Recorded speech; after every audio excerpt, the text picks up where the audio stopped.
Assalamualaikum warahmatullahi wabarakatuh. Nama saya Nadia, mahasiswa Universitas Yarsi angkatan 2019, prodi akuntansi kelas B. Di video kali ini saya akan menjelaskan tata cara pengisian kertas kerja pemeriksaan modul 4, KAS dan Sarakas PT Sukus guna memenuhi syarat ujian tengah semester praktikum audit.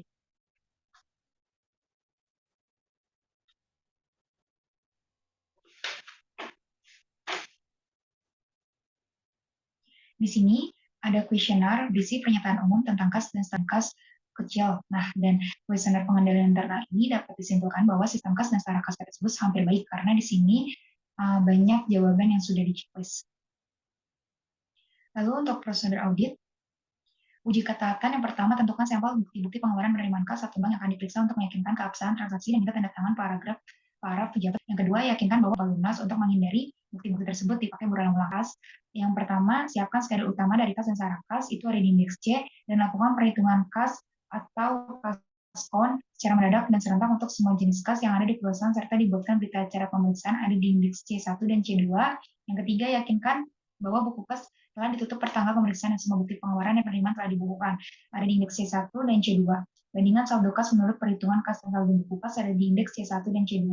Apabila perhitungan kas dilakukan sesudah tanggal neraca, lakukan prosedur penarikan mundur ke tanggal neraca dan bila dilakukan sebelum tanggal neraca, lakukan penarikan maju ke tanggal neraca, itu ada di indeks C1.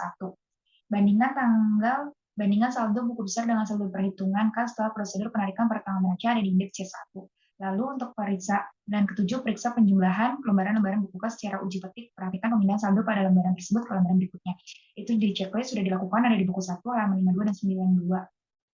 Buku kas sudah diuji per tanggal transaksi. Lalu untuk yang ke-8, jika kas kecil menggunakan sistem dan dana tetap, teliti apakah sudah ada pertanggungjawaban dari dana tetap sebelum diadakan pengisian kembali, itu di checklist ada di buku 1 halaman 124. Menurut peraturan perusahaan, apabila terjadi selisih saldo kas, maka akan menjadi tanggung jawab seorang kasir.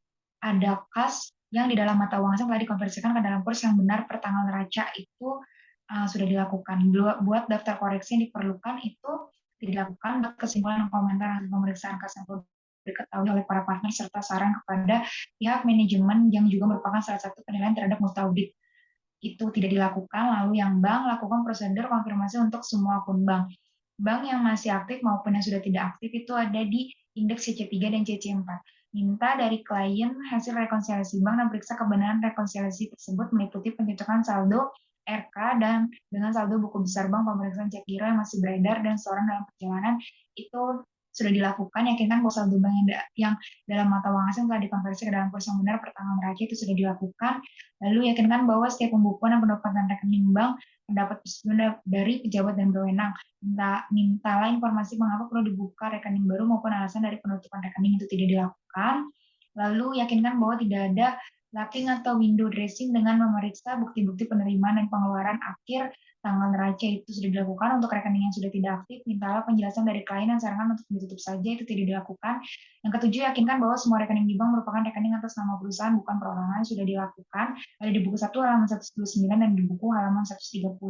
Perhatikan apakah ada kelebihan saldo di bank yang tidak digunakan dalam waktu singkat dan sarankan sebaiknya didepositkan untuk mendapatkan tingkat bunga yang lebih tinggi, itu sudah dilakukan. Ada di buku halaman ada di buku 1 halaman 123 di periksa buku besar. Lalu periksa penerbitan dan penkreditan yang ada. Apakah ada hal-hal yang perlu diungkapkan dalam surat pernyataan klien dan catat hal-hal yang perlu diberikan dalam saran-saran perbaikan kepada pihak manajemen dalam surat manajemen, itu ada di indeks C. Buat kesimpulan dan komentar hasil pemeriksaan bank yang perlu diketahui partner, itu ada di indeks C juga. Jangka pendek itu ada di indeks D. Lakukan informasi atas investasi yang dipegang oleh pihak lain apabila digunakan sebagai jaminan oleh pihak bank atau dikuasai oleh pihak broker atau pialang, itu tidak digunakan. Mintalah itu tidak dilakukan, dan minta catatan kurs harga pasar pada tanggal neraca untuk saham dan bandingkan dengan harga belinya, tidak dilakukan. Terus periksa transaksi mutasi penambahan dan pengurangan dengan melihat bukti pembelian dan penjualan serta apakah telah mendapat persetujuan dari pejabat yang berwenang, itu sudah dilakukan. Ada di halaman 123, hanya ada kata-kata bukti tersebut sudah dicek. Lalu lakukan verifikasi atas dividen tunai atau saham penerimaan bunga deposit, itu sudah dilakukan. Ada di buku 1 halaman 125. Dan lakukan pengecekan pencatatan investasi apakah sudah sesuai dengan ketentuan standar akuntansi yang berlaku umum, sudah dilakukan. Itu karena sudah sesuai dengan standar akuntansi yang berlaku.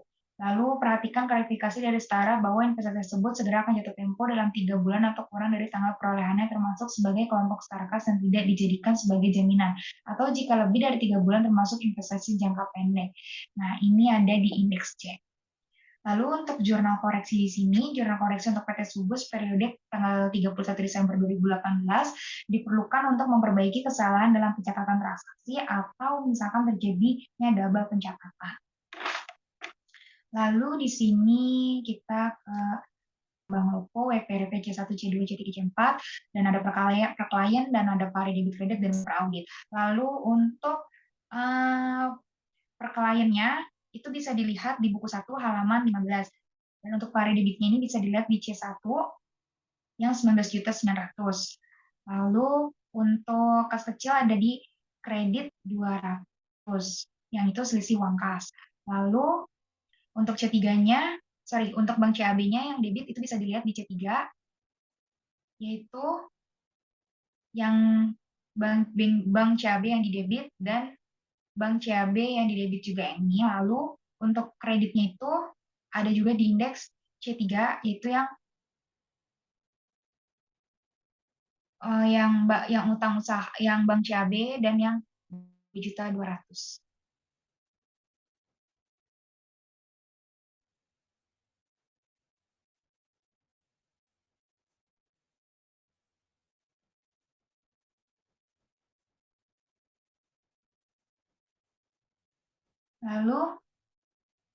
Lalu untuk per auditnya ini, yaitu per klien ditambah dengan per debit dan dikurang dengan per kredit. Lalu dapat hasilnya sekian.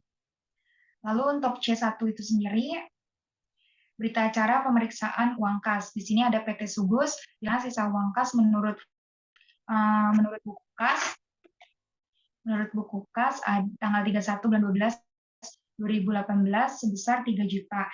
Itu dapat dilihat di buku 1 halaman 15 untuk akun kas besar. Terus mulai dari tanggal 1 Januari sampai dengan 5 Januari 2019, jumlah debit dan kreditnya itu ada di buku 1 halaman 124. Karena debitnya sama, pada tanggal 5 Januari 2019 itu 3 juta, pemasukan yang belum dibukukan 0, pengeluaran yang belum dibukukan 0, jumlah sisa uang kas menurut buku itu tetap 3 juta.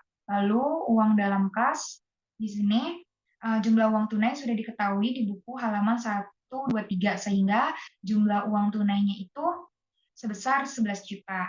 Lalu untuk surat-surat berharganya ada di buku 1 halaman 123, di mana Bank CAB, Bank NIB, dan Bank IB dijumlahkan. Lalu untuk jumlah kasnya itu sendiri didapat dari 11 juta ditambah 11.900.000. Lalu untuk selisih uang kasnya itu didapat dari jumlah uang dalam kas dikurang sisa uang kas menurut buku kas. Lalu untuk C2-nya, perusahaan PT Sugus dilakukan pada tanggal 5 bulan 1 2019, pemegang kas Sabrina, sisa uang kas menurut buku kas pada tanggal 31 bulan 12 2018 sebesar 2 juta. Itu bisa didapat dari buku 1 halaman 15 juga. Terus mutasi dari tanggal 1 Januari 2019 sampai dengan 5 Januari 2019. Jumlah debitnya, perhatikan dulu debit kreditnya ada di buku 1 halaman 124. Lalu sisa buku kas pada tanggal 5 Januari 2019 itu tetap 2 juta, pemasukan yang belum dibukukan 0, pengeluaran yang belum dibukukan 0, lalu jumlah uang dalam kas yaitu jumlah uang tunai yang sudah diketahui ada di buku 1 halaman 124, sehingga jumlah uang tunainya sebesar 1.530.000. Biaya lain-lainnya itu ada di buku 1 halaman 124. Itu ada biaya petty cash voucher dan matre di jumlah sebesar 270.000. Lalu untuk jumlah uang dalam kas sebesar 1.800.000 dari 1.530.000 ditambah 270. Lalu untuk C3-nya itu, jurnal koreksi yang diperlukan terdapat kurang catat atas pembayaran utang kepada PT Berkat tanggal 3 Desember 2018. Seharusnya 101 dicatat sebesar Rp100.110.000, utang usaha di debit 990, Bank CAB di kredit 990. Perusahaan belum mencatat atas penerimaan dari PT Lestari. Bank CAB di debit 10.600.000, piutang usaha di kredit 10.600.000. Salah satu transaksi yang diterima dari pelanggan ternyata masih kosong. Piutang usaha di debit 2.200.000, Bank CAB di kredit 2.200.000. Perusahaan belum catat biaya administrasi dan jasa giro. Biaya admin bank di debit 25.000, pendapatan lain-lain di kredit 156.500. Lalu untuk yang C31 ini, Ada saldo menurut rekening koran. Di sini ada cek saldo menurut rekening koran dapat dilihat dari buku 1 halaman 129 dan ada transaksi di buku 1 halaman 128 setoran tunai dari kas besar. Transaksi ini mengakibatkan adanya deposit transit, yaitu di mana uang tunai sudah diterima dan dicatat oleh perusahaan namun belum dicatat oleh bank, sehingga dapat menambah saldo rekening koran sebesar 20 juta. Lalu ada transaksi di tanggal 26 bulan 12 ada di buku 1 halaman 128, yaitu pembayaran utang PT Caraka jatuh tempo pada tanggal 28 bulan 12. Transaksi ini mengakibatkan cek beredar di mana cek sudah diterima perusahaan namun belum dicairkan, sehingga pencatatan bank ini mengurangi saldo rekening koran sebesar 11 juta. Sehingga total rekening korannya 13.391.410. Itu dari saldo awal ditambah penambahan dan pengurangan. Lalu di sini ada saldo menurut pembukuan 5.849.910. Lalu ada transaksi di buku 1 halaman 129, yaitu ada kiriman uang masuk dari PT Lestari sebesar 10.600.000. Dalam transaksi ini disebut juga setoran clearing, belum dicatat perusahaan namun sudah dicatat oleh bank. Maka 10 juta ini penambahan saldo pembukuan. Kemudian ada transaksi di buku 1 halaman 129 dengan keterangan jasa giro sebesar 156.500. Ada di buku 1 halaman 107 di bukti pengeluaran bank kepada PT Berkat. Kemudian ada kesalahan pencatatan. Maka kita lihat juga di buku 1 halaman 128 dan 129 dan transaksi pada tanggal 3 Desember. Ini ada kesalahan pencatatan atas pembayaran utang PT Berkat untuk pembukuan pada perusahaan. Di sana dituliskan 10.110.000. Namun pada rekening koran tercatat sebesar 101.100.000. Maka selisihnya sebesar 990.000 sebesar 25.000 dan ada cek kosong sebesar 2.200.000, sehingga total saldo menurut pembukuannya adalah sama seperti rekening koran. Perhitungannya dari saldo awal ditambah jumlah pertambahan dan dikurang jumlah pengurangan, yaitu 13.391.410. Lalu untuk C4-nya, jurnal koreksi yang diperlukan, perusahaan belum catat penerimaan piutang. Piutang usaha PT Nuansa di debit 33.700.000. Perusahaan belum melakukan pencatatan biaya atau cek giro, biaya admin dan jasa giro. Beban administrasi bank di debit 23.000, bank lupa di debit 52.226.000, pendapatan yang lainnya di kredit 75.226. Perusahaan belum mencatat cek yang ditolak. Piutang usaha PT Lestari di debit 3.350, di kredit Bank Loko 3.350. Penarikan Bank Loko sebesar 407.360 di debit dan penarikan di kredit ada C41.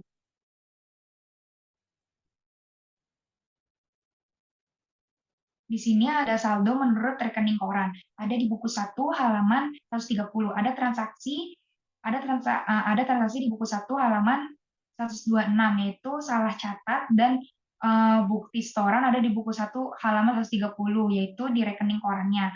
Terus sudah dicatat perusahaan tapi belum dicatat bank, sehingga menambah saldo rekening koran.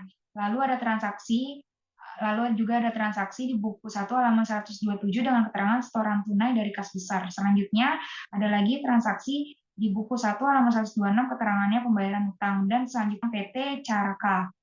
Maka total saldo awal di sini total saldo awal ditambah jumlah penambahan dikurang jumlah pengurangan, sehingga hasilnya 37.092.640. Lalu di sini ada saldo menurut pembukuan.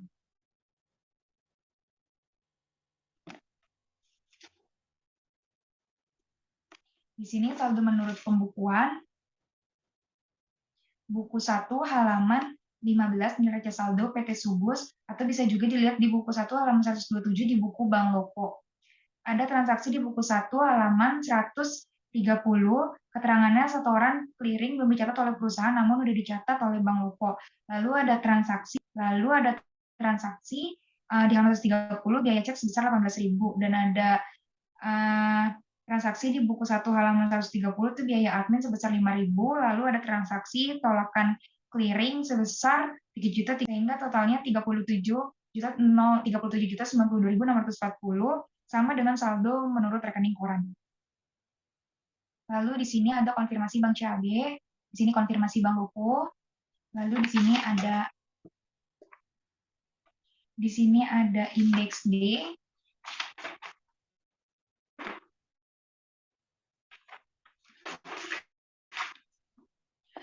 yaitu investasi jangka pendek untuk PT Subus untuk deposito berjangka ada di buku 1 halaman 123. Lalu untuk perauditnya sendiri, peraudit investasi pada saham ada di catatan pemeriksa. Lalu di schedule uji transaksi penerimaan bank mengacu pada buku 1 halaman 68 sampai dengan 76, di mana terdapat dokumen pendukung yang lengkap, perhitungan yang sistematis, kemudian otorisasinya juga sudah ada, serta sudah diposting di buku besar dengan benar. Nah, lebih lengkapnya di sini bukti lengkap pendukung ini sudah lengkap, yaitu untuk kebenaran perhitungannya sendiri, ini tidak ada di buku, jadi kita menjumlahkannya sendiri, maka sudah benar. Jadi di checklist. Lalu untuk otorisasinya sudah dibuktikan dibuat oleh Sabrina dan disetujui oleh petisinya, maka diberi checklist. Lalu untuk kebenaran nomor akunnya, ini patokannya di daftar akun di buku 1 halaman 15. Di sana ada nomor akun yang tidak sesuai, contohnya utang usaha, jadi tidak sesuai maka diberi X. Nah, untuk kebenaran postingnya ada di buku 1 halaman 92 sampai 93.